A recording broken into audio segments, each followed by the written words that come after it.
embracing the vision of a Viksit Bharat, a developed, empowered and inclusive India by 2047.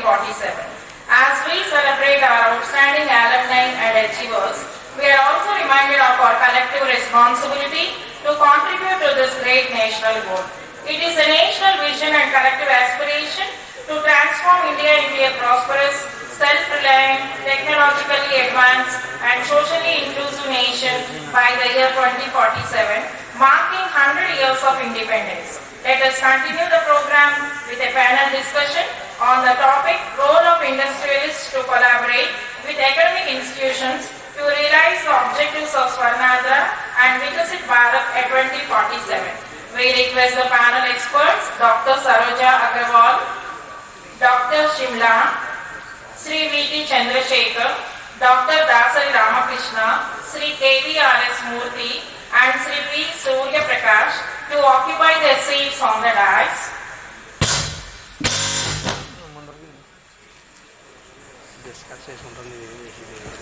Sri P.V. Rao, Chairman and Managing Director, BP Synergic Wealth Solutions Private Limited, Hyderabad.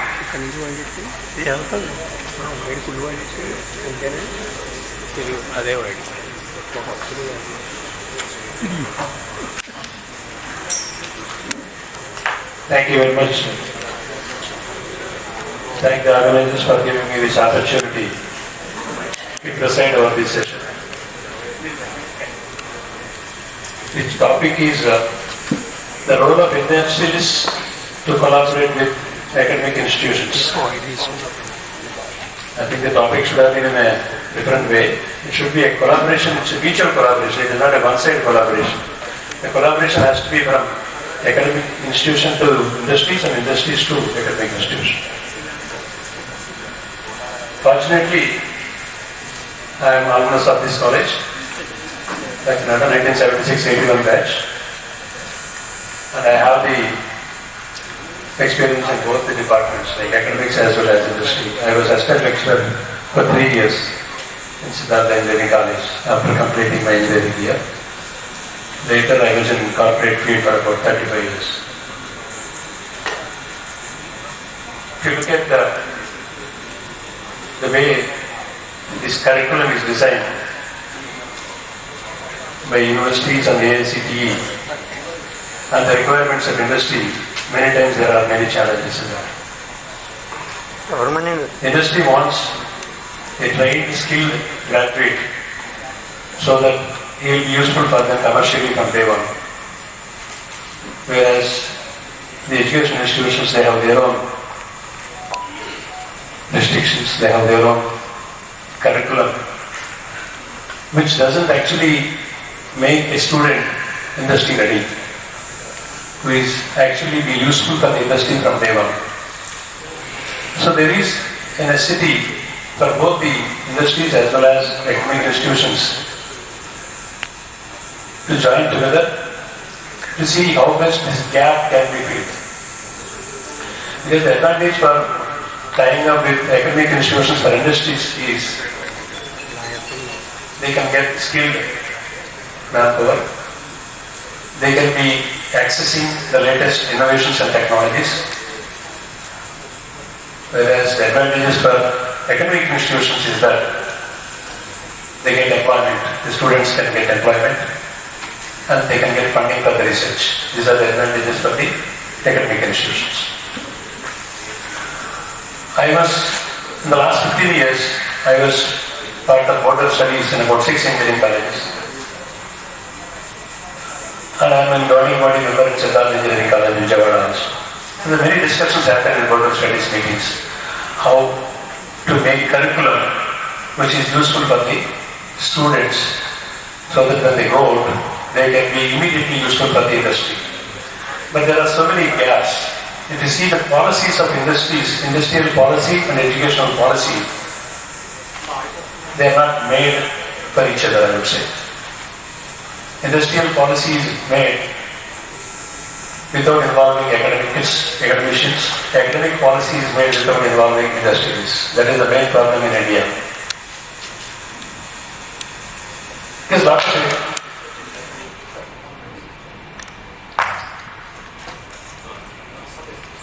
So when the student is coming out of the college, he is only studying the curriculum that is there, the practicals that are there in the college. And when he comes out, there is a lot of gap compared to the requirement of the industries. So this gap has to be filled up. So it's a good topic today. I have a couple of known people also. Surya Prakash is known to me. He was my junior in the college. He is running a consultancy. Ram Krishna from electronics. We are together in governing body in Siddharth Engineering College. The rest of the people, I don't know how to. So I am asked to preside over the session. So I will start the session now. And then after the session is over, I will summarize. Thank you.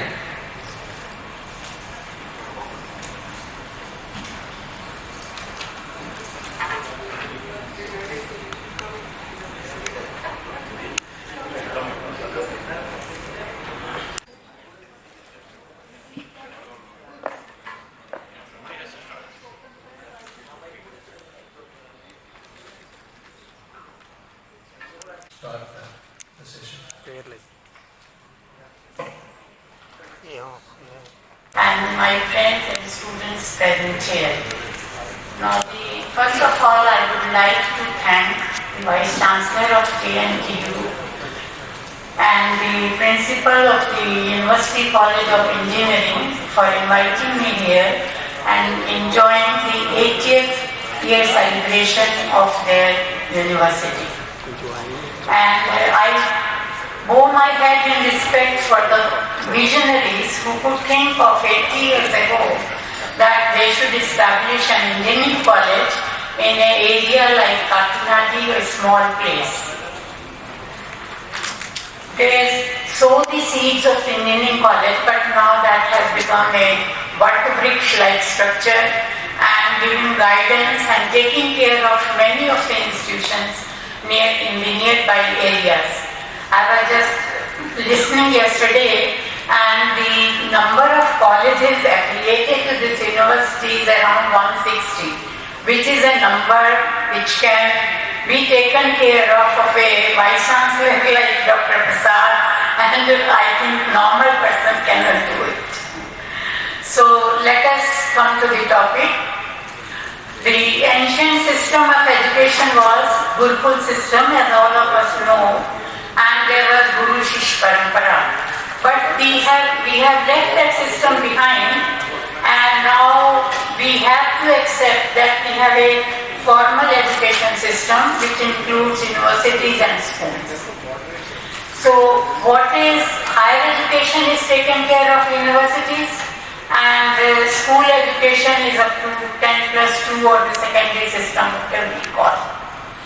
Now the topic of today is relevant in terms of Kakinada or in terms of Andhra especially, because looking at the size and the population of Andhra, the role of Andhra cannot be underestimated, which it can play in the terms of making Bharat a Viksit Bharat, that is 2047. The second advantage it has is that Kakinada is a place which has hub of industries and also has a SEZ nearby. It has a long coastal line next to Gujarat, I think.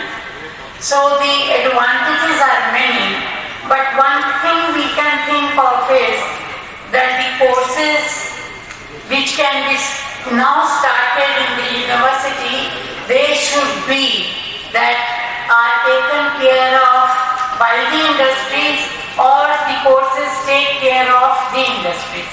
Because alone we are one and one. One is academic and one is industry.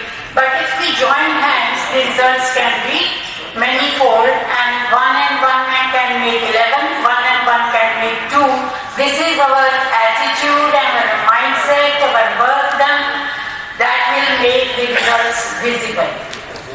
Now, if we want to have Swarna Andhra and Viksit Bharat, one thing is there, that education is the only tool which can work for it. And secondly, we should have a habit of thinking big, have big dreams, work hard to achieve them, and nothing is beyond your reach. That is the concept we have. That means we have to give much stress on education when we talk about serving Andhra or we talk about this Viksit Bharat. So if the answer is education and industry is there, educational institution and a university like JNTU is there, so who stops us to work together and make wonders? Now collaboration is one thing we can take with the industries, but collaboration is both sides, as my earlier speaker told. It should be complementary rather than one-side thing. So collaboration, what does collaboration do? Collaboration basically diminishes the gap between what the student is studying theoretically in the colleges or in the universities and what is the practical the industry wants to have him. So if the gap is finished, that will drive the students or the faculty towards the development of the curriculum, towards the innovation and research work. So it should be beneficial to both, only then it will prosper. So that means it leverages the advantages for the both and it's mutually benefit. That is the thing. And looking on these two factors, then what is the responsibility of the faculty or the teachers? What should teachers do? They are, in a sense, informed through collaboration that they should modify their curriculum, they should think of the interests of the industries and give the students so that when he comes to the market, he is industry ready and joins the workforce. Now, if the industry, normally what is happening in the engineering colleges, normally at the end of the third year or beginning of the fourth year, the industries come, they recruit the students and then most of the students feel free, we have got a job, now we don't need to study. What is happening? Fourth year they are not serious. So what we can do is that after a student is placed, either he can work the rest of the time of his degree in the industry, or industry people can come to the institutions and give them or train them according to their needs. Otherwise, what was happening, you all of us must have heard more than me, that finishing school concept, some of the youngsters, they came with the idea that with the expansion of education, of course private educational institutions are much more in number than the government institutions. And still, the belief of the people in private education is not that much as is in the government system. So what they used to do is, they go to the private colleges, ask them, you give our student after he finishes the degree, we will train him for 6 months and get a job for him. They will charge the student, they will train him according to the needs of the industry, and after 6 months the student who was not getting the job while he was in college, he could get the job through those agencies or whatever you can call them. So if they can do it in 6 months, why can't the institutions can do it? That is the question. So if they know the requirement or they try to invite the requirements of the industry to the students, that will be much more helpful, save the money of the students, time of the student. Time is very important. 6 months is not a small time. So we can have that idea and work accordingly. Now what is happening in Western countries in terms of collaboration? In countries like USA or Germany, what is happening that industry is collaborating, co-collaborating in the projects with the academia. And their technological requirements, and collaboration will be on those lines only. So, but the Indian industry has the intent of collaboration, has all the good ideas, they have a mind to calibrate, but depth is missing. The reason is they have a short horizon. They have a horizon of 2 to 3 years, and they want to bear the fruit or have the fruits of collaboration in such a short time, which is not happening. So that is why they are not able to collaborate too much. And second reason is that research in science or any type of research is cost intensive and time consuming. The results may not be there at the end. It's not necessary that any research we do that give us useful results. So what is they are shirking in investment. So what we have to do is that if they are shirking in investment, so we should have small centers of research, and even the multinational companies who have the research centers, R&D centers in India, they are basically working down to cutting the cost of the products rather than doing actual research.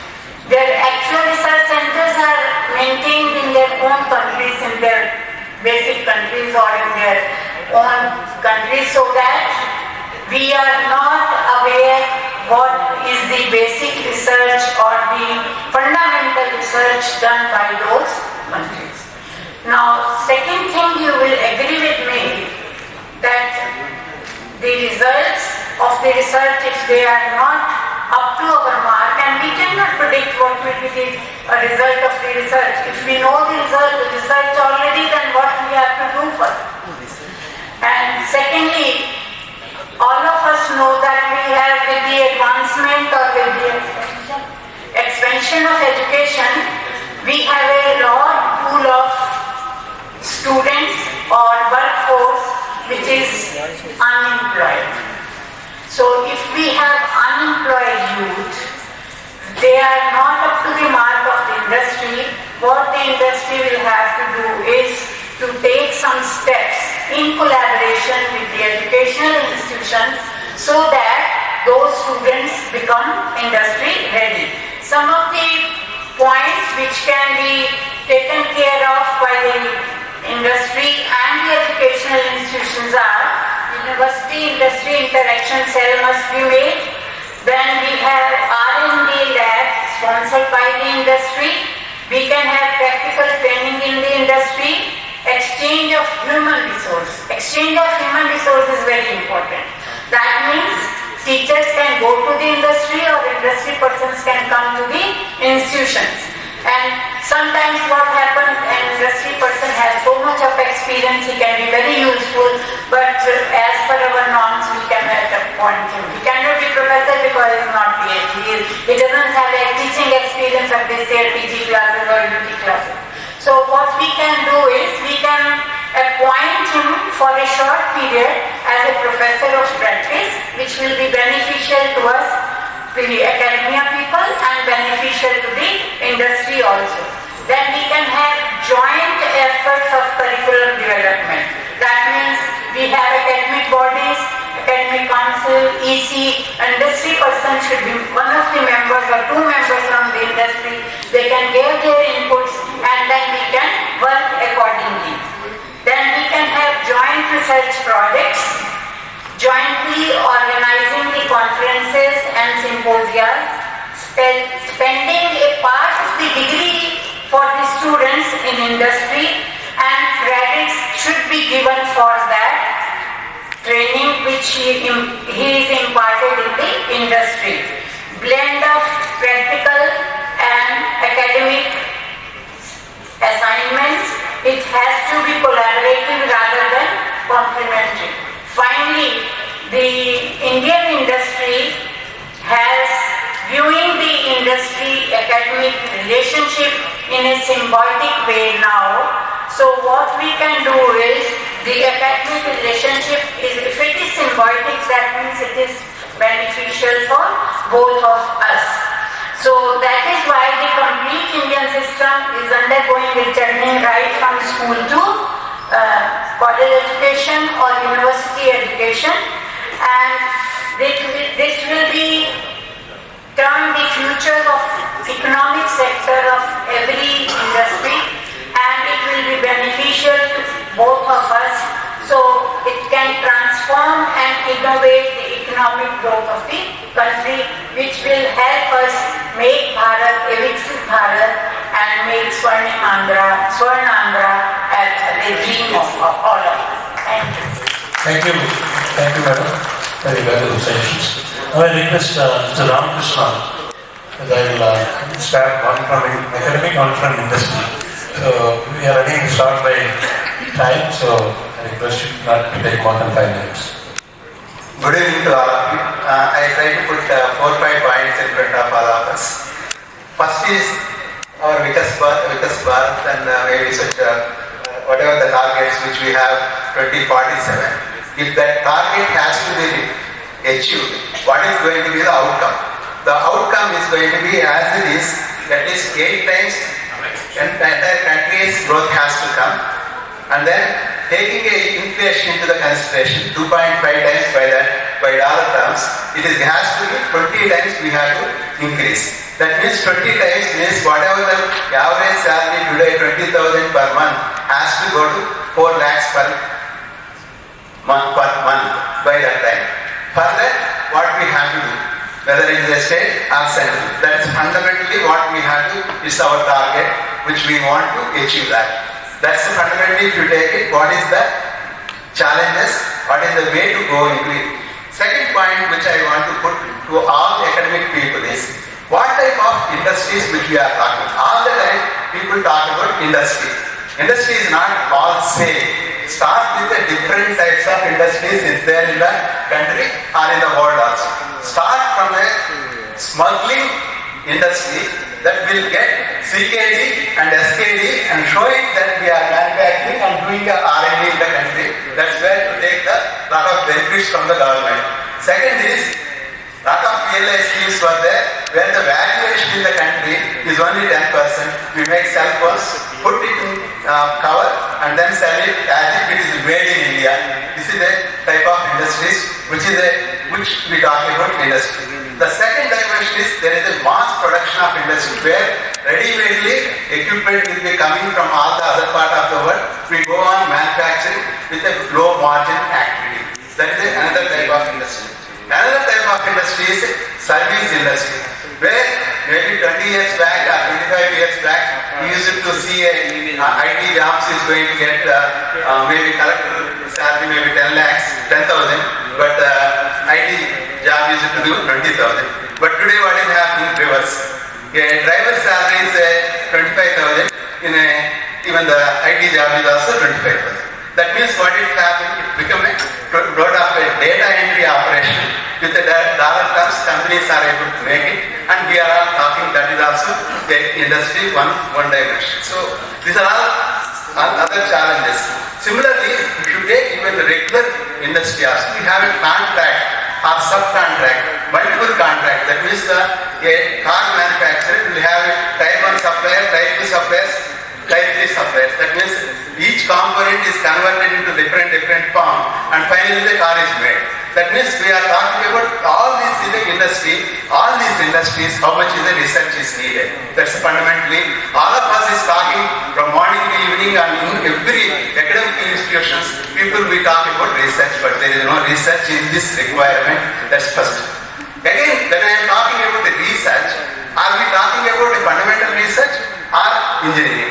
We all do engineering in our industry. That means looking to the challenges of the society, using the present technologies and available technologies, how to mix and match, solve the problems of the society. That's what is engineering. Unfortunately, all engineering colleges becoming science colleges, not engineering colleges no more. That's fundamentally what I think.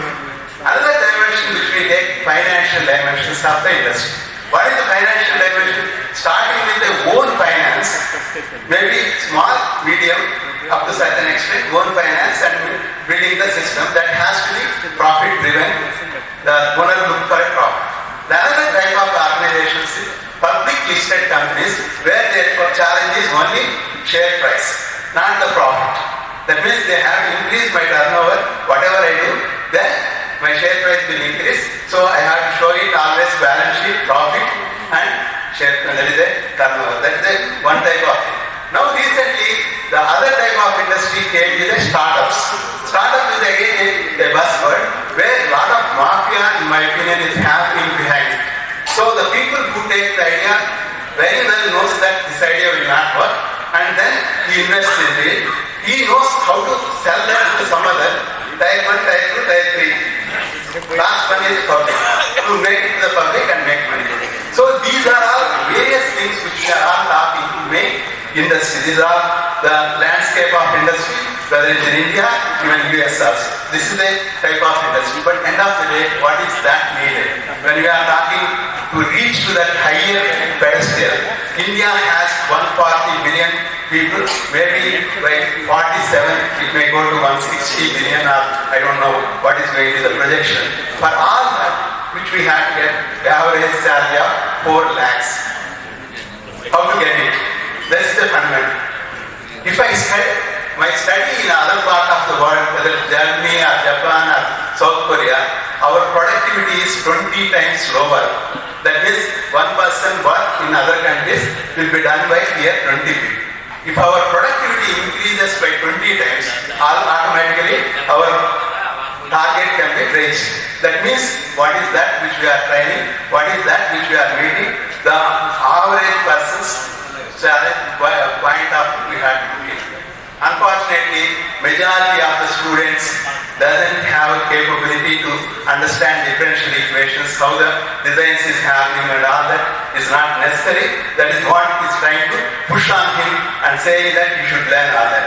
But what is needed is majority of the activities is more of the routine activities with a basic algebra, basic activities where the fundamentals is needed. All that has to be relooked into the curriculum where we have to change it. Unfortunately, today we are talking about too many buzzwords, whether it's a quantum computer, AI, machine learning, all that. What is that which we are doing? We have a strength in mathematics to build the AI algorithms. Majority of our mathematics is not supporting that. That's where we are again talking about AI. Suppose I use AI algorithm. What is that I get? I am only operating. I am only taking data and using it. But for that, don't make higher money. If I have to make more money, I have to do complex job. The complex job will make more money.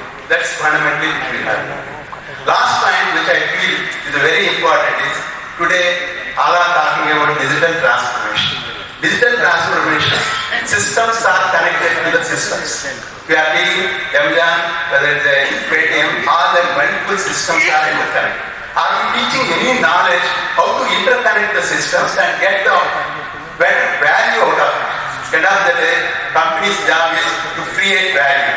Value is overall benefits divided by total cost management.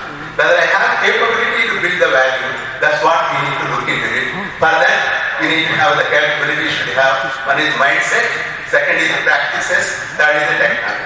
Are we able to push that people towards that dimension? This is where I think we have to look into it. Thank you. Thank you, Dr. Swarna. Now I request Dr. Shimla, Registrar, JC Bose Institute of Science and Technology.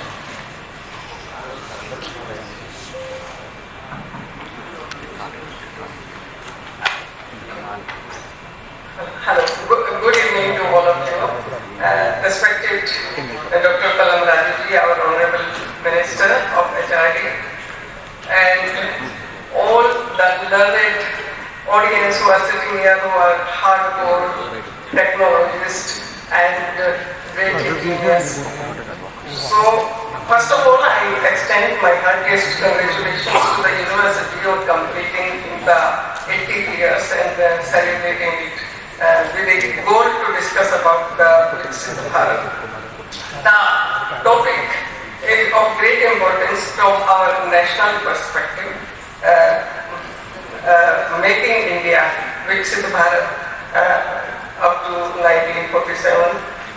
This is a goal which every Indian should look at it, what we can do it, and how can we achieve this goal It is only through transforming India into a self-reliant and economically advanced country, socially empowered and socially harmonious society. How we can achieve all these goals?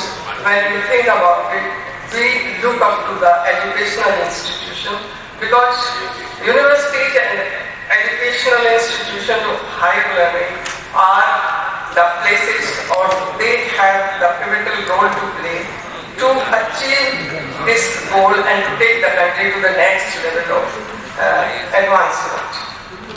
We are at such a crossroads when we look around the world. The world is moving at such a fast pace through technology, and we have no way to look back. We only have to move forward, and for that, each one of us, all these agencies which are involved in the development of technology or education or our industries, every stakeholder has to look at what can I do today to achieve this goal of Viksit Bharat. We have to start from today. What can be the role of university? What can be the role of industry? What can be the role of the government? So for all this, when we think about it, we think about research, technology, and our manufacturing capacity, employment, our health facilities. Everything has to be taken into account. But because we are talking in the university setup, so we have to think about the role of university, and we always know that it is the education, only education through which we can bring about the changes. Then only we can compete with the world in the area of technology and area of other advancement. So here is the question of collaborating or inviting funds. India had been a country where the education has come through philanthropic contributions from the very beginning. Since the ancient times, it has been the contribution of the rulers, even of the big business houses, to create public facilities like hospitals, education, schools, roads, and all that. So we have a history of that, and we have a social orientation of Dana, creating facilities through private funding also, because no government can afford to put that much funds as are required, so everybody has to come forward to contribute and do their role. So in that sense, I'm talking about the contribution of industry. Our industrialists should think big about nation first. If we have a national goal, then we have to think about that goal as a nation. What I will get out of it? What profit I will get out of it? If the industry think about it, it is going to quick fix my problems or quick fix my profit. So if they think like that, it doesn't work. Let us think about the nation as a whole, and for universities also, they should forge collaboration in various fields, like not only research. I was listening to many speeches in the morning about how our courses, how our curriculum, how our syllabus are not up to the mark or are not up to the modern requirement. So our universities have to look into that, what kind of technology or advancement we need in next 5 years or 10 years, by mapping the demand in the country, what kind of technologies we need and what kind of technology we need.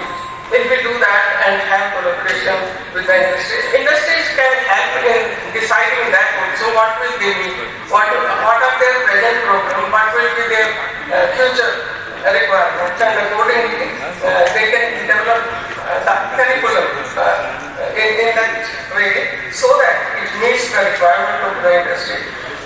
What I see in this, that this is a win-win situation for both, all three stakeholders. Even our students can ready, job ready, with the experience, with the hand-hold experience in the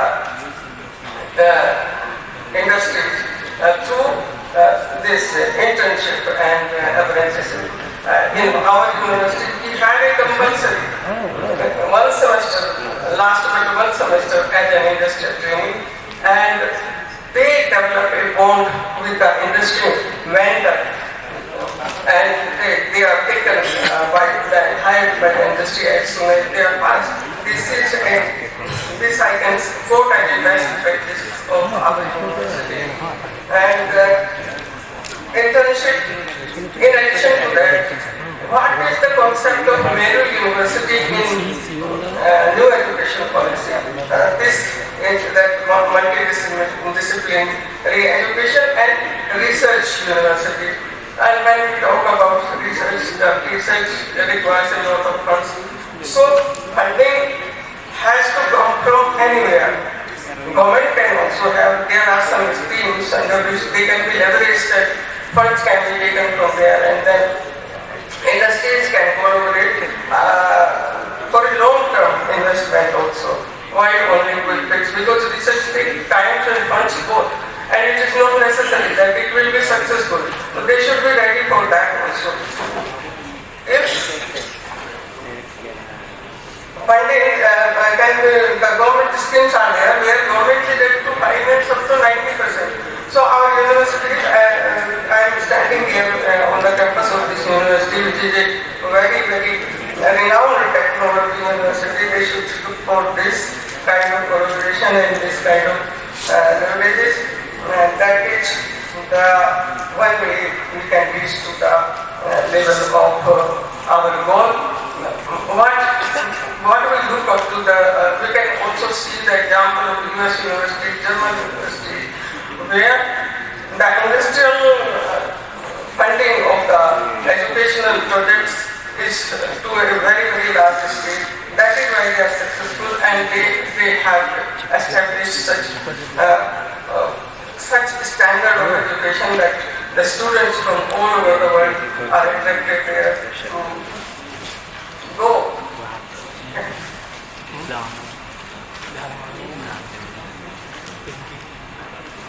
A little short of time. So when we look at good examples of how they fund it is not the federal government which funds the universities. Mostly it is private efforts, and private universities are doing much better research. In India also we can do that, and most probably we are the only country where 2% of net profit is to be contributed towards CSR. That fund should be used. Rather, I would appeal to the industrial or corporate sector, please divert that CSR fund to the universities so that our campuses become state-of-the-art and world-class. For few years, don't look for profit or benefit, because if the nation is profited, if our students are profited, our universities are benefited, the entire nation, including industrialists, including teachers, including the society, everybody will be benefited. Other than this, I would like to say only one word about any kind of development. No roads, no flyovers, no industries will make us great if our character is not great, if we do not imbibe the values of sympathy, values of empathy, and values of proud and the other values of Indian system, the ethics, the morals. So they are also to be incorporated, not to be incorporated, rather imbibed and lived by all of us, so that our students and our children learn to have that kind of attitude towards life, which enrich them socially and spiritually and mentally. Thank you very much. I do not want to take much time. Thanks a lot. Thanks for your valuable inputs. Now I request Swarna. Surya Prakash was a student of this Kakinada college in 1986. He passed out and he started his consultancy in Hyderabad. He is one of the leading civil engineering consultants in Hyderabad. Thank you, sir. Respected Honorable the Vice Chancellor and other dignitaries. Thanks for giving me this opportunity to share some of my thoughts. I'm not giving any critical talk now. I'm only sharing my experience in the last 10 years, my interaction with various institutions across the Telugu states and India. Today's topic is about Viksit Bharat, where we are aiming to achieve $30 trillion economy. That means a year-on-year growth of 9%. If you look at the sector-wise growth in the current trend, the maximum growth rate is 8%. That means you have to increase the maximum to 9%, and the agriculture kind of sector is only 3.7% growth. So there is a lot to be done to achieve that 30 trillion economy, and we require a lot of efforts. And will not aim on everything. I belong to construction industry, so I talk about construction industry. Construction industry share in GDP is about 20%, and the growth rate of construction is also about 8%. So now, what we can do to achieve better growth rate in the construction industry is, first of all, before I go into the topic, I want to differ with all the views that students should be industry ready. No. Students have to be excelling in their academics, then they will be industry ready actually. We should make them be able to adapt to any new technology quickly. That's all. We cannot give technology in the college. We give them the ability. Now, what I have been doing in the last 10 years is I'm an adjunct faculty in 2 institutions. I spent 2 hours a week in the college. I shared my experience in the last 35 years. And the faculty sabbatical in the industry. This is another important thing I have been advocating but not happening. In fact, faculty have to be sent to the industry. They have to work for 1 year, 2 years. It's an exchange. Like industry can send professor of practice and institution can send faculty to the industry. Next is the FDPs, faculty development programs. I am also participating, conducting many things. But we have to design these FDPs to suit for this Viksit Bharat 2047 team. We have to develop the FDP programs. Next is incubation centers in institutions for industry. This is very, very important. The institution should provide facility for the industry to incubate startups in the academic institutions itself. Mentoring startups in all disciplines. This is another important thing we started doing. And the compulsory internships and apprenticeships for extended duration of the degree. In fact, we have to come out of the culture of campus placements actually. We should encourage students to first become industry capable. That is after the degree. So let them go for internship, apprenticeship immediately after the degree. Then they will definitely get a better place. Next is research driven by industry needs and industry funding. This is also being other panelists mentioned about it. And like a company like me, we have to adopt certain labs and develop certain testing facilities and all in the college itself. Next, project work in collaboration with the industry. This I am implementing it, particularly for the postgraduates.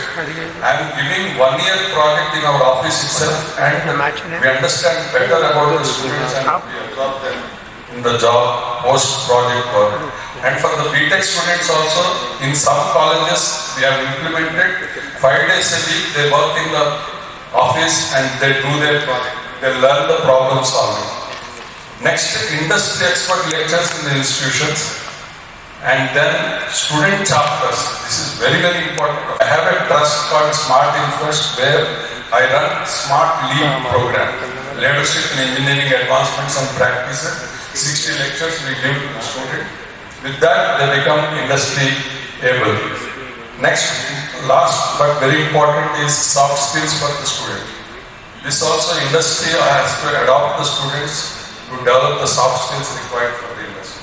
So I hope with this implementation we can achieve better results in the growth rate. Thank you.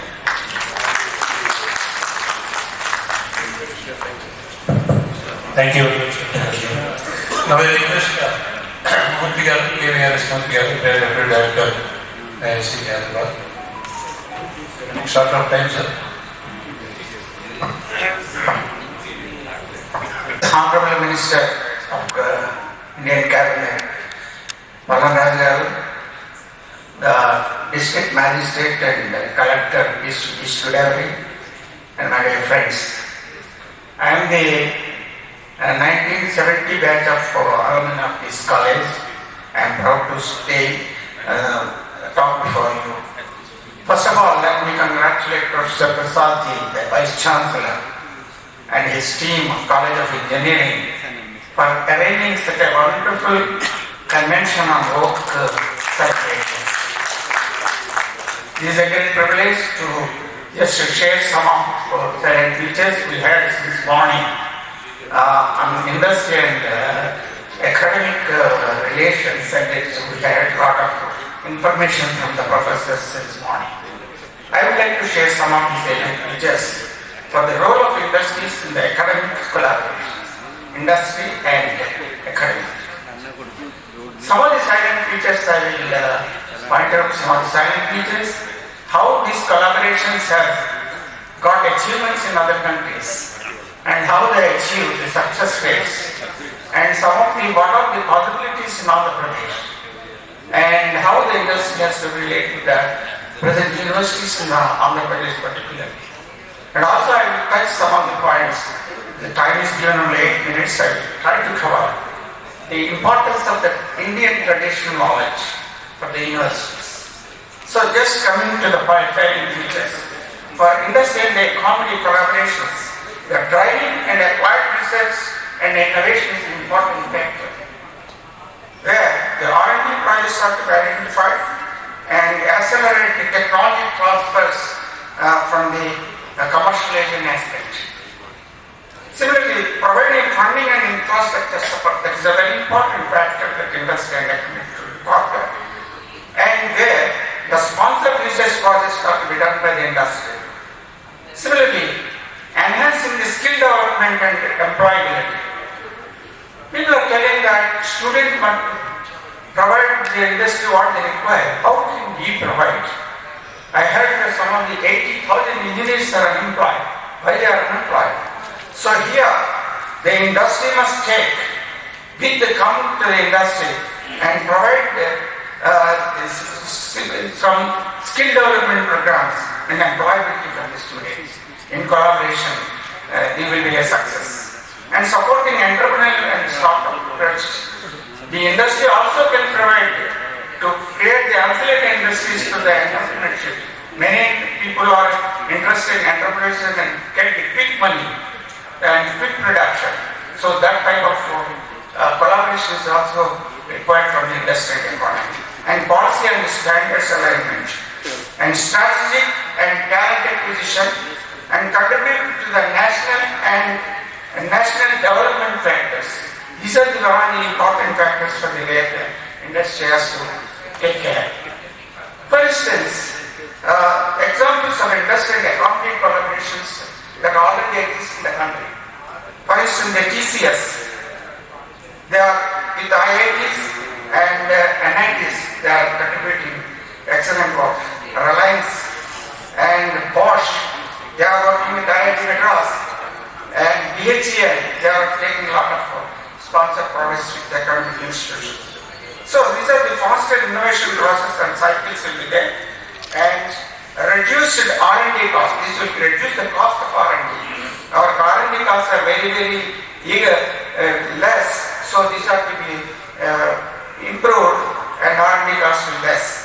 And university and collaboration in Andhra Pradesh is very important, where the MOUs are to be made, current and potential collaborations should be there with the standard understanding MOUs, memorandum of understanding, There will be a complete memorandum of understanding that to be taken with the industry before actually going to the collaboration. And specialistly and thermatic summits and PPP industries that produce and prosper this type of collaboration and incubation and acceleration ecosystems for pattern and government center agency partnership. Here I would like to mention one of the proposals from the CSR laboratories. CSR laboratories will come to the Andhra Pradesh and the combined entrepreneurs all are concentrated in the defense laboratories or CSR laboratories in Hyderabad and districts. And where AP would not have a very CSR institutes, a very important institutes from the defense as well as these are very important and all the universities and the government must strive such laboratories for R&D institutions in Andhra Pradesh. That is one of the things I would like to share. And for this, we have to give an example in Bharat.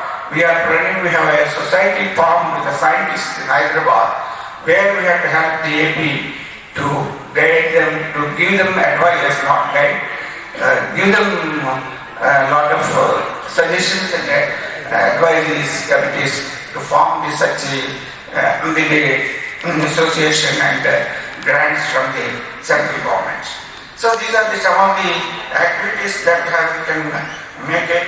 And some of the models, if you look at the university abroad, for instance in the US and the UK, we have technology transfer offices, TTOs.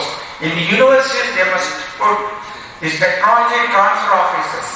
This is in terms of university as well as the industry. They must consult together, put a technology transfer offices, a building with the faculties and research scientists. And similarly, industry funded research centers to be established in the universities and public-private partnerships that is to be there. And this type of practice is done in the Stanford University, for instance, for the HP and Google and Cisco, and MIT, that is Boeing, they are collaborating with this one, and University of California Systems and Intel, they are collaborating. Similarly, I cannot read all these things, and such collaboration is there in the US. Similarly, in Europe, if you see the industry, there is one model called triplets model. That is the government, academic, and the institutions. All the three must have employees and go forward with the advancement of the technology transfers, research and projects. So that is how this is to be adopted. And such models are with the Siemens, Bosch, BMW, and also AR, like that, Philips, Shell, everything is there. They are the best practices to adopt such. We have to get lessons from their model collaborations of industry, government, as well as economic universities. So, if you come into the Andhra Pradesh, what are the chances? There are chances in a lot of sectors. The petrochemical, you all know that we have ONGC and gas reserves, and already JNTUK is in the process. They have got a department in petrochemical, and that can be progressed. And agriculture and food processing, because we have got agriculture based on the Pradesh.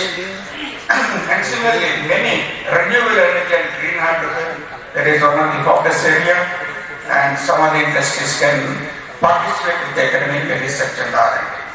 And artificial intelligence and semiconductors, and tourism, heritage, aerospace and defense, all these areas need to be focused in Andhra Pradesh with the industry as well as universities. This is thus we can have accelerate the regional and industrial growth and job creations and promote and sustainability inclusive development and enable the AP to emerge as a national and global innovation data in the future. These are some of the silent pictures I would like to share as far as the industry is. I will close within 1 or 2 minutes by sharing my knowledge on traditional knowledge. Morning, Professor Anil has also emphasized on traditional knowledge, and he has explained a lot of slides how this our educational system, our ancient technologies have been developed in those periods and how we have flourished. Now why not we? So this traditional contribution, for instance, in the Ayurvedic studies, one second.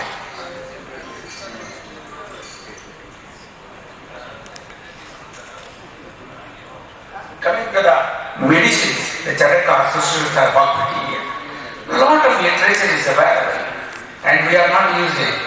Unless it comes from the West and we are not acting. So this is how we have to take care.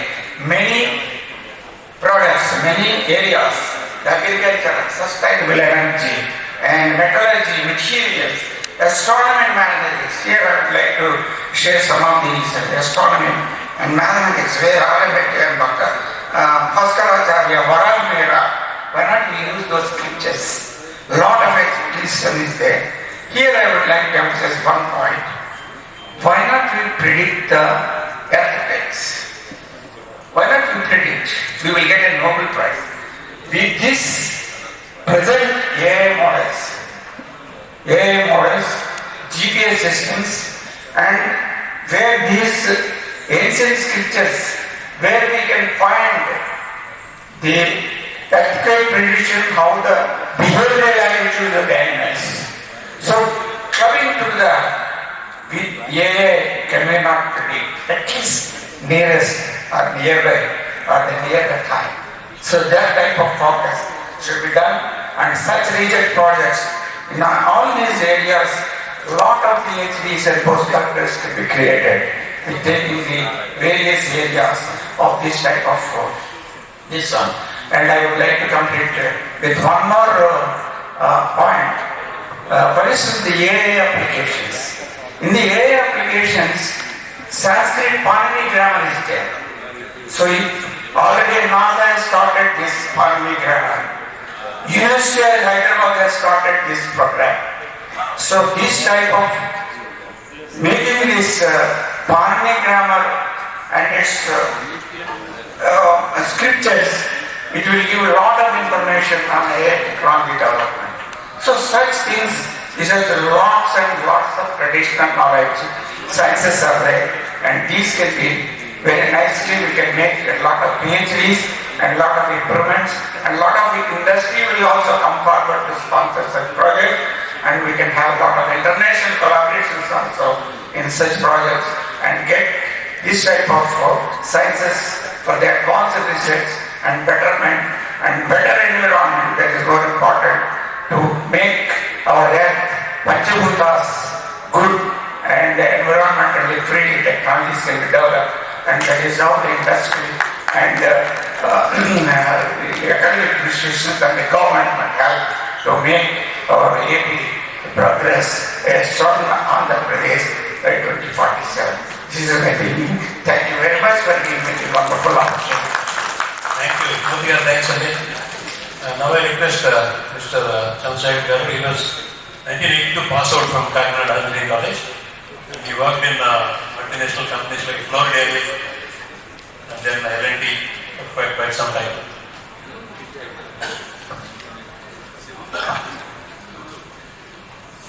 Hello, good evening everyone.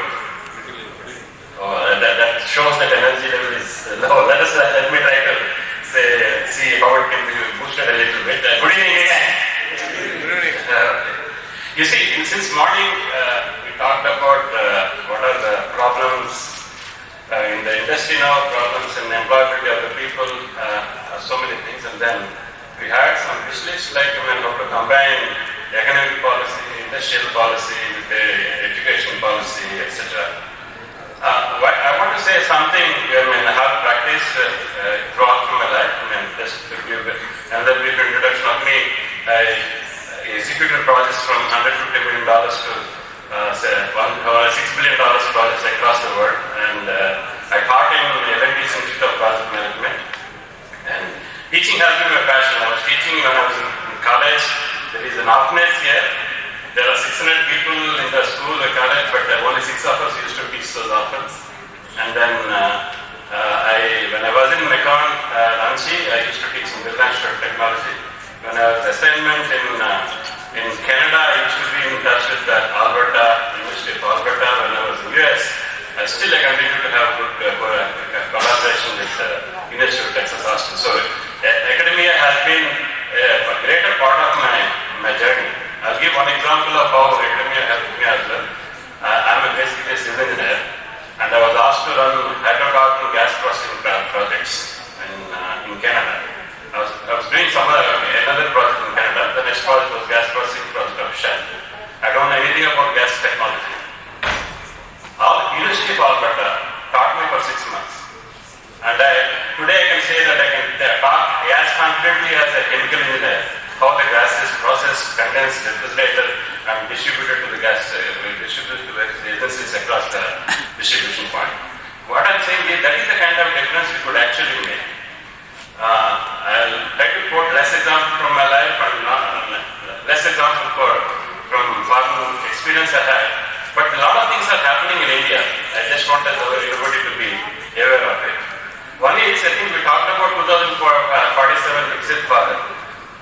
We all talked about it, but I think it constitutes of 3 important things. One is government policy, private sector innovation, the human capital. And when you talk about the Viksit Andhra, it talks about economic growth, employment, and social equity. And how these things can be achieved. I think 2 factors we have. One is having a robust infrastructure. Infrastructure not only roads, but in terms of data centers, the computing capacities, as the professor was saying. But a reality check in that is, if you look at the projects which are tracked by Ministry of Statistics and performance innovation or something like that, so I don't remember the exact name, mostly tracks the project performance. And today, if you look at the amount of cost overruns and schedule overruns contribute to about 1.54 lakh crores of rupees. Why it is happening? We don't have project managers. Recent, I think, 5 years back, one survey conducted by Project Management Institute, it predicted that we need about 700,000 project managers. We have a simple solution. Take a graduate engineer, designate him as a project manager and push him to the side. Then what happens is these kind of cost overruns and schedule overruns come. When I pointed out in a public forum, then we said, when we recognize that project management is a key competence. If you are aware, we had a national framework for project and program management. I was fortunate to be a part of the technical committee. We created one manual called Indian Infrastructure Body of Knowledge, which is INBOK, along with Shankar Kant as president, along with Nitya as well as the QCEK. Adil Janurbai is a good friend of me. We also talked about problem in most of the cases. Yes, IAS officers are made in charge of the projects. And then, sorry sir, Collector sir, my request to you. The issue there is, when we talk to the ministry and ministries, they said most of the IAS officers who are given responsibility of mega projects, they didn't have a clear knowledge of what is the project management. And then we created that, and then IOT was established, Capacity Building Commission was established, and Capacity Building Commission is a solution. Why I am saying these examples is, we can talk at length about the problems, but if you look for solutions, you will find solutions. If you look for problems, you will find only problems. And there are good examples of, as far as academia and academia collaboration is concerned, academia and industry collaboration is concerned. In L&T, before we talked about industry collaboration, etc., 25 years ago, we started BAS program, Build India Scholarship Program, across 4 centers in India, few IITs and 1 NIT. This is a great program because we decided the curriculum. We taught along with the faculty for the students. All the students who came out of the Build India Scholarship programs have become brilliant engineers. Satisfying the need of the construction industry. Again, as any industrialist is concerned, including me, industry is selfish. They need people to deliver profits, and profits are delivered by the people. But to do that, we need to have human talent, and the human talent can be done only through a structured program. BIS is one example. And when hydrocarbon industry was booming, we also created an offshore engineering program along again IIT Madras. The program also runs very successfully. Now I think in Kakinada also is some petroleum program is happening. And then when I was in Chennai, I was director of operations in Costa Rica. Then I was talking to IIT Madras closely, and I was in a civil, mostly in touch with the civil department. So there we felt why industry will not come to and share the knowledge to all the people, whether they are new engineers or competitors, engineers, etc., is because they are competing with each other. So what we need is a neutral ground. An academic foundation like IIT Madras, industries who are willing to share knowledge, and then probably some corporate tie-ups at the institution like Project Management Institute or RIGS, etc. So what we could do is we created a program called Engineering and Construction Forum. I was told it is still running well. Why I am saying that all these things is in the current targets of Viksit Bharat 2047, and as a part of it, Swarna, we have a lot of things that can offer. We together, industry plus academia could offer to the nation and especially to the particular state. When I look at context of Andhra Pradesh, we have 6 new industrial corridors, 3 major ports, and very capital-intensive multiple projects, including that of power. So what we lack is the people who can work on those projects and deliver within time and schedule, which would mean that we probably can create similar programs in JNTUK Kakinada, which would be an industry-driven curriculum, and then taught together with academicians to generate a pool of engineers who are scalable, who can deliver the projects very effectively. And we have proved it using the BIS program. We can do it in Andhra Pradesh as well. The other thing is, as some of the faculty, some of the people on the dais, colleagues on the dais pointed out, the last year of the college, or maybe if you don't want to, we had a bias college degree course when I was in JNTUK Kakinada. It is reduced to 4 years, and people have done a lot of things in the span of 4 years. Now, probably the finishing school is a good concept, or maybe, as you were saying, project work driven by the industry is another opportunity. The thing, if we talk about research, industry sponsoring research, pure research will not happen. Because typically pure research will give results of 20 years and 30 years. Industry would want a research which should be converted to a product and it could be used very quickly for the benefit of the industry. So I would say that let us divide the research as the industry-sponsored research and the pure research. Pure research could be funded by the government because the revelation and the use of those research may be taking 10 years, 12 years. But industry-sponsored research which can show the benefits immediately and make those people who are involved in the research as a golden people with the golden skills with them. So these are my thoughts. And to take the reality check, as most of us said, without collaboration, graduate employability as of today is about 10%. With industry collaboration, ensuring that the employable skills are imparted to the project work or finishing schools within the colleges, can we increase it to probably 30, 40% or 50% or 70%? I can see that when I was interviewing a person from this one of the university local to Chennai, local to Kakinada, they gave me the good recommendations, and the girl, I asked the girl, so what is your favorite subject? She said, structural analysis. I said, I was very fit. Then I asked her to draw the bending movement of a prop cantilever with a single capacity, etc., single pointed load at the center. She was not able to. Then I asked her, why did you, it is very easy to do it. I asked her a very basic fundamental question, why could you do? She said, sir, I studied it in the second year. I told her that I studied it 48 years ago. But I still remember. The question I'm saying, the emphasis I'm saying is, because she didn't understand what is the use of a prop cantilever in a real life. If she seen a practical structure in a prop cantilever anywhere, she might have observed me by whatever has called it as a prop cantilever is a real life application. So my request is, please ensure that part of the curriculum or the element, if you send a person to some internship for 2-3 months, they just play with some paper there, somebody says, okay, I did computer analysis. Interestingly, the girl also said, my thesis was on multi-story building design. I said 45 years ago also I did the same.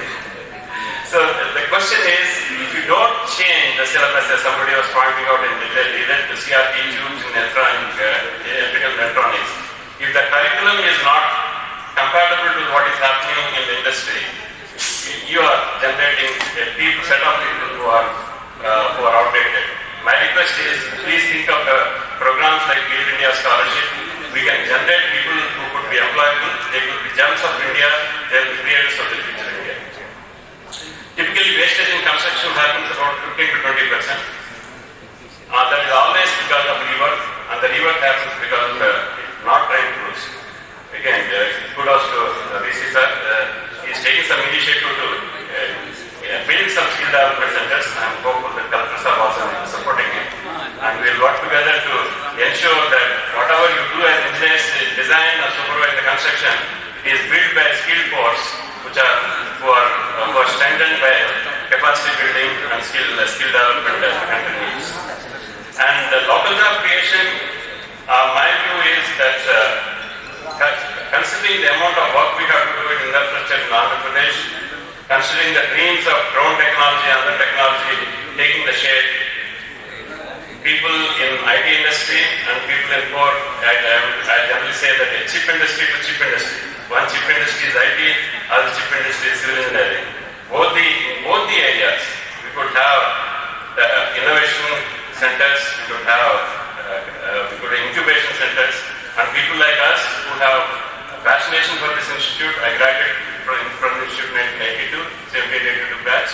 I still owe a lot to this institute for building a strong foundation for me. I remember Professor Girrao Garu, who taught us structural analysis. He introduced open book system in my class, in our classes. And finally, only four or five of us used to get full marks. Others used to get 0 marks. I also implemented that, copying that implemented when I was teaching BAT Investor.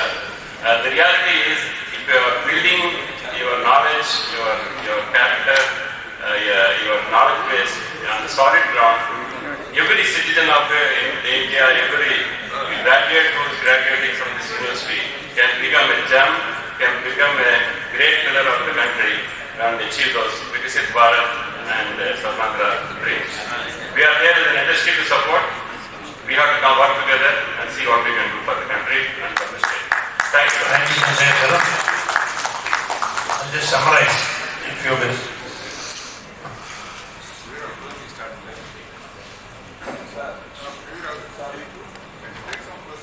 Pardon?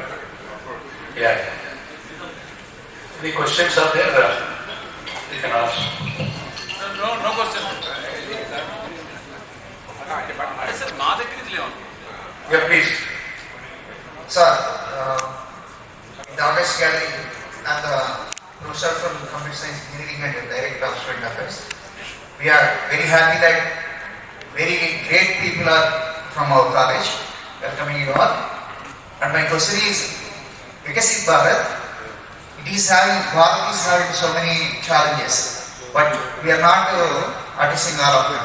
Because if you see the Sindhu war, India is lacking of missile technology, doesn't have defense technology like AS-400, which is got from the Russia, and also we are very bad about the food technology, which is Israel is doing very better, and we are bad about electronics and food, which is China is doing better, and even civil engineering, China is so far better, and all this happens because of we are lacking in public administration. The research is not going in public administration because the public administration is very beautiful in India. It needs because all the administration is part of corruption, all the politicians are corruption, and all our intelligence are going to foreign countries. They are staying there. All the IITs are built for North India, built for USA, and all the brain drain is building the USA. And we are fighting these things. There are so many challenges ahead of India to make Viksit Bharat, but all we are discussing about AI, ML and other things, which are the buzzwords, what the sir has said. So, because we are all intelligents, we are here to discuss Viksit Bharat. Why don't we address those challenges? And all the discussion for all this 1 hour, we are going behind the boss, but I don't think we are going on the road. So, can you elaborate? All of us, we should be good thing and we should go for Viksit Bharat purely, addressing all the challenges of India. This is my question. And thank you for all the people. Please. Again, a reality check. If you look at Operation Singur, your point is correct. And we know how many of the incubated companies work to make it successful. There are many companies who worked on that. If you look at missile technology, or including our own self-made BrahMos, etc., they are done by L&T, but technology may be adopted. Okay. No. BrahMos technology, I'll clarify. They have given a technology which is related to engine firing, etc. But finally, something has to be made. I just want to clarify because it is not necessary for us to invent anything here. Our mindset, I think morning it was pointed out, all the Infosys, etc., to just leverage the labor arbitrage have become profitable. Do we have one product which is India-made product as a software product? Answer is not no. We have Joho, a very simple person from Chennai who has competing products to any ERP technology. If you look at L&T, my previous company L&T, we were there in the rocket science. We are delivering while everything during COVID, whole world has stood still. We delivered those missiles, etc., for the defense on time. The problem is there are multiple problems in the world, including whatever you are saying. For example, I gave the example of IAS officers not having the right exposure because they are all intelligent people. Absolutely no doubt about it. And the question is always there are multiple issues in the country. There are multiple opportunities. How this intellectual capital can be leveraged to connect the dots and make good for the company. One of the missions, if you look at capacity building commission, came into existence because of that. I was looking at JNTUK has shared something with me. They introduced a course in AI technology, how it can be adopted in the public administration. About 1.4 million administrative people got registered and got through a training course. The question is, for every problem we face in the country, we have a solution. A solution can be achieved by the intellectual capital of the country. That's you and me across the world, across India. Suryaprakash wants to add something. Sir, just 1 minute. I told you we should go for public administration best because India is suffering from the public administration. That is the corruption in the politics, corruption in all the people. So we have to do the research on that. First, If you go to other countries, we feel bad of the roads and the people, public and everything. But we have so many intellectuals, but nothing is there in India. The public administration is not in the hands of either industrialists or in the academics. It is in the hands of the government. Maybe we expect Panoraj to become minister once again in future and he will address that issue. No, I just want to add one positive note to this. Actually, see, problems exist everywhere in the society.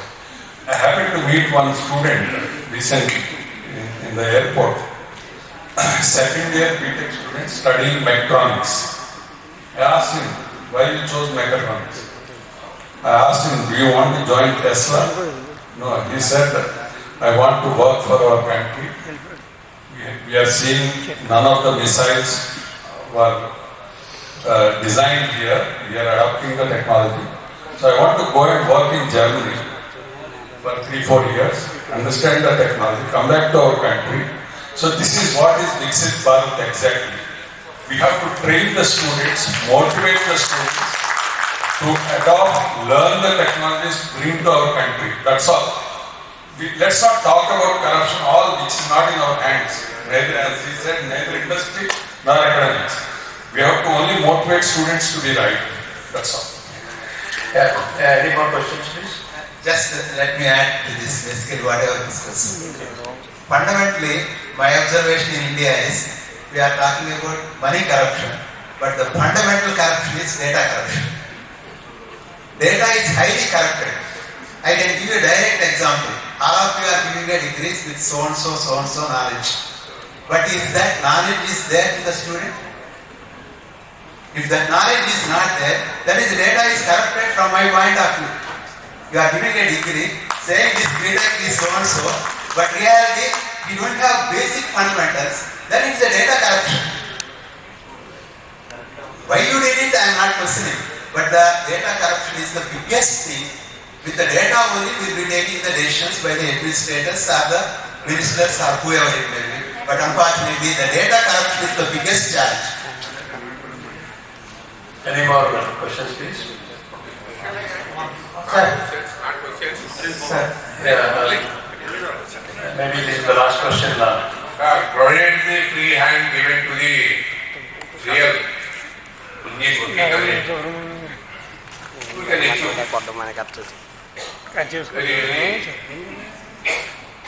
very success, great success.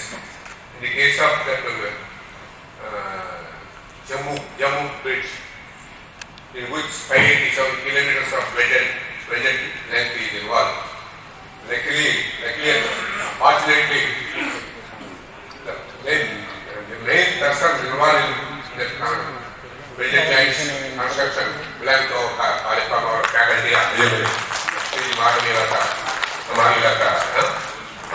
it took 70 years.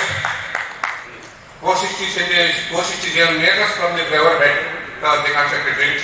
It is located in highly seismic zone. So, but with due care and very careful, much care, they put it successfully. Thank you. Given the free hand, you can do marvelous things. You want to add more to that? Yeah. Sir, regarding, I would like to share some of the views on R&D budget. You are aware that we have defense budget of 5.95 lakhs of crores, out of which 24,000 crores for R&D budget, and similarly CSIR we have 7,000 crores.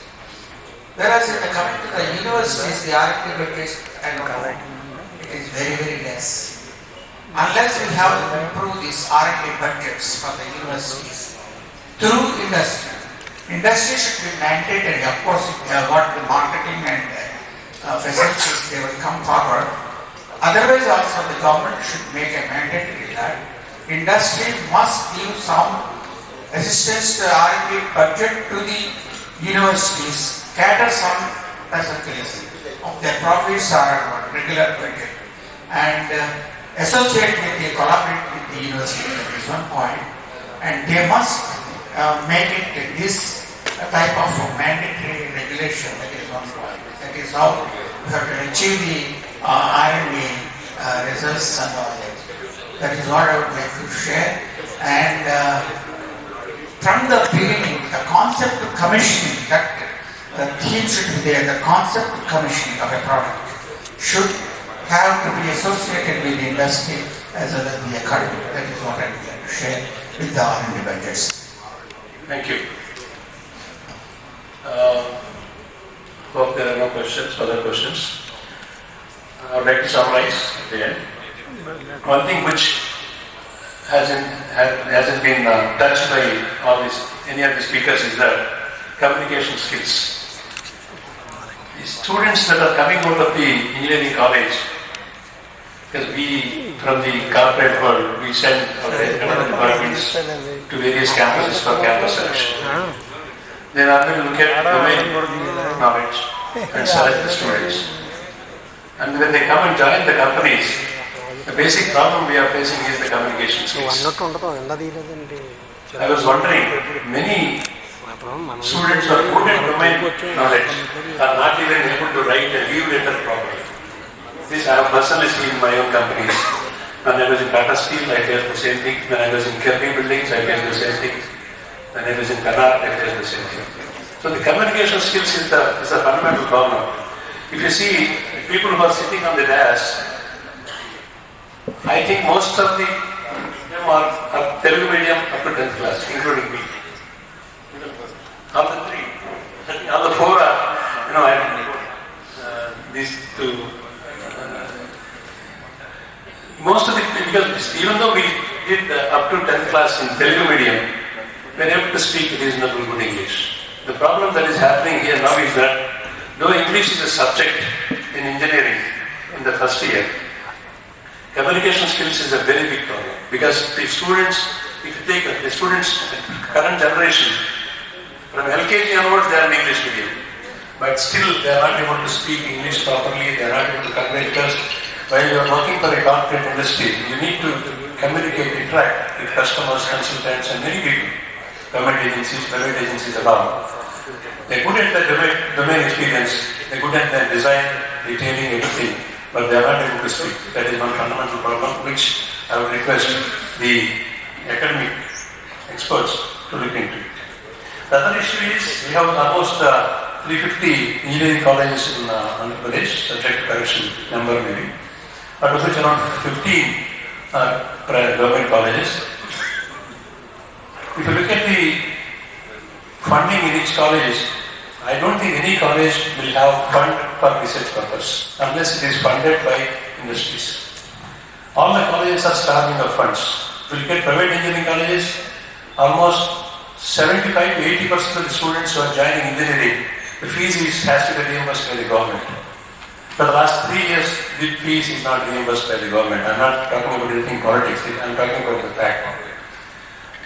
You just imagine how an engineering college can survive if the fees is not reimbursed by the government. That's a fundamental problem in each college. So how can you expect any engineering college to spend money for research purpose? That is a fundamental problem which is being faced in Andhra Pradesh and Kakinada. I'm not worried about other states. The other thing is the topics that are covered by suggestions made given by the panelists. One is the faculty development programs. Yes, they have to be conducted because faculty have to be industry ready first of all, before the students become industry ready. Then the research funding by industries. Research funding has to be given by the industries. See, nowadays, I came to know recently that in the Kakinada Engineering College, my classmate and roommate, I'm very proud to say that Viksit is MD of Abandon. He has started a center of excellence in the electronics department here. So that is one of the great initiatives he has done, and I'm very proud to say that he was my roommate and classmate in 1976-81 batch. So such industry partnerships are required. The other thing is skill development programs. Once the students are out of the college, they have to be made industry ready. Some skills are to be important. See, I'm very happy to say that an institution called KEETS, Kakinada Engineering Alumni Trust for Service, the office bearers are here. We started this about 10 years back. One of the fundamental aims of these kits is to train the engineering students to be industry ready. We are running a skill development center near Nandiyama, and tomorrow morning I think they are going to give a presentation on that. So we have to have the skill development centers which should train the faculty as well as the students as well. Another thing is CSR funds have to be made ready. Companies have to come forward to give funds to the institutions. Recently, I was hearing about the P4 model being implemented by our beloved Chief Minister Chandrababu Naidu. That means an industrialist. I know very little about the P4. To the extent I know, I can explain that. Suppose there is an industrialist, a rich person, he can adopt a village and then he can fund the students and other whatever developmental projects that are there in that village. I would suggest that that type of model is required for education institutions. For example, a good industrialist should adopt at least 10 or 15 engineering colleges and then he should fund the research projects, because these colleges are starved of funds. They don't have funds. Even government colleges do not have funds. Private engineering colleges are telling that they are starved of funds because of delaying fees reimbursement. The other points that are incubation centers, yes, the incubation centers are required. If you look at the many universities in the US, reputed institutions in the US, they have incubation centers. Each, for example, IIT Madras has incubation centers. So in the campus itself, some space, square foot area is given to them. They come and start incubation centers, and the students will join as interns in that. Ultimately, they have the exam and they are found good when they are doing internship. Then public-private partnerships, that is most important. Technology transfer offices, suggested by Murthy, that is also one of the important aspects. Syllabus involving new subjects. Syllabus, because I was part of the 4-5 engineering colleges as a board of studies member. Some of the new technologies are not in the AICT syllabus. See, syllabus formation is very important. For example, you take pre-engineered steel buildings. I was involved in the pre-engineered steel building for the last 25 years. That subject is not at all included in the civil engineering subjects at all. So we made the syllabus for Siddharth Engineering College for undergrad as well as MTech students. And we have sent from our own company 2 people to design engineers to teach the subject, because so that we ourselves used to absorb those students when they come out of the college. Because this is one of the important subjects, how to design a pre-engineered building. You must have seen so many industrial buildings and warehouse buildings like Kirby buildings. So that type of some of the design technology as well as construction technology and erection technology hasn't been touched upon in the syllabus at all. So the syllabus has to be, it should be industry friendly. And then the curriculum has to be compatible with the industry, as I was telling. So yes, I covered about the P4 model also. So thank you very much for the panelists. We had some good discussion, and I'm sure definitely the topics that are covered, the suggestions that are made would be useful for both industry as well as academics. And I thank the organizers for giving us the opportunity to come and present our thought process. Thank you very much.